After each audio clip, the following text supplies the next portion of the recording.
सहकार क्षेत्रामध्ये होऊ घातलेल्या दूध संघाच्या निवडणुकीकरिता शिंदे गटाचे नेते आमदार नरेंद्र भोंडेकर तर काँग्रेसचे माजी प्रदेशाध्यक्ष नाना पटोले यांच्यामध्ये युती झालेली असून या दूध संघाच्या निवडणुकीमध्ये भाजप राष्ट्रवादी आपली पॅनल लढवत असून काँग्रेस शिवसेना यांनी युती करत आपली पॅनल लढवण्याचा निर्णय घेतलेला आहे।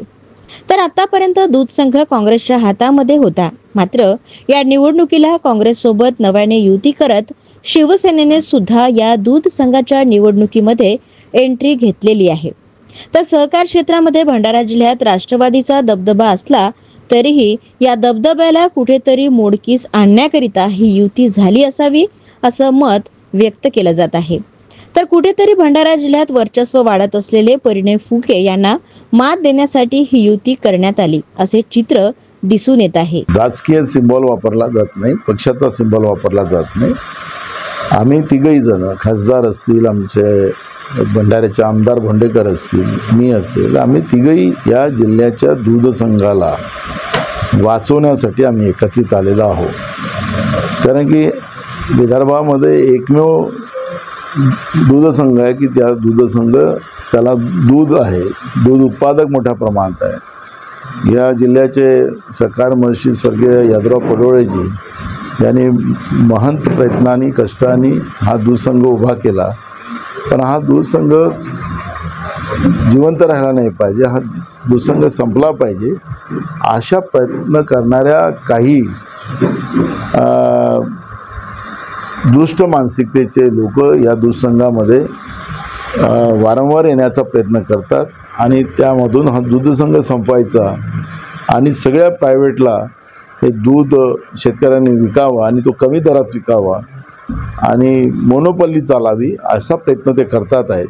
आणि म्हणून त्यांचा हा जो प्रयत्न जो आहे तो हाणून पाडण्यासाठी आम्ही तिघही एकत्रित आलेलो। याला राजकीय कुठलाही आपण गालबोट लावू नये अशी आमची विनंती। सहकारमध्ये पक्ष नसतो, सहकारमध्ये आघाडी असतात आणि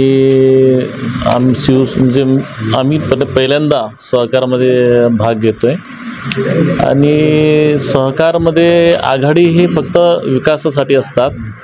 काही लोक प्रस्थापित लोक आहेत, त्यांना वाटते की बा त्यांनी जे केलेलं आहे तोच कायदा। ह्या दूध संघाची जे पार्श्वभूमी आपण समजून घेतलं तर जुनं जे कोणी अध्यक्ष होते त्यांनी ही दूध संघ पुन्हा डबघाईस आणला। त्यांना डबघाईस आणल्यामुळे काही लोकांनी, त्यांच्याच काही पक्षाच्या लोकांनी त्यांना अविश्वास आणून त्यांना बाहेर काढण्यात आलेला होता आणि आता तेच लोक त्यांच्यासोबत बसून त्याच दूध संघाची निवडणूक लढवतात। तर ह्याच्या विरोधात म्हणून आम्ही ह्या सामील झालेलो आहोत आणि याच्यात पक्षपात आपण त्या पक्षाचा विचार न करता ही एक आघाडी आहे आणि आघाडीमधून आम्हाला खात्री आहे की आम्ही चांगलं सक्षम अनुभवी पॅनल आम्ही देऊ आणि या माध्यमाने जिल्ह्याच्या सगळे शेतकऱ्यांचा भलं होईल, त्यांना त्यांच्या दुधाला भाव देता येईल, त्यांच्या दुधाच्या माध्यमानं अनेक काही प्रोडक्ट सुरू करता येईल आणि याच्यामधून एक मोठा उद्योग निर्माण करता येईल, याच्यासाठी आमची ही पॅनल आहे। आमचा ह्या दूध संघामधून घेणं आम्हाला काहीच नाही, आम्हाला उलट यांना देणं आहे। आज आम्ही तीन ह्या जिल्ह्याचे लोकप्रतिनिधी इथे आम्ही एकत्र आलो आहोत आणि आमचा विषय फक्त हा विषय ह्या दूध संघाला वाचवायचा आहे। आमचा कुठेच इथं राजकीय विषय नाही आहे। जेव्हा सिंबॉलिक विषय येईल तर आम्ही एकामेकाच्या विरोधात लढू, परंतु आज ह्या सहकार क्षेत्रामध्ये आम्ही एकत्र येऊन आम्हाला हा सहकार विभाग वाचवायचा आहे, दूध संघ वाचवायचा आहे, म्हणून आम्ही सगळे एकत्र आलो।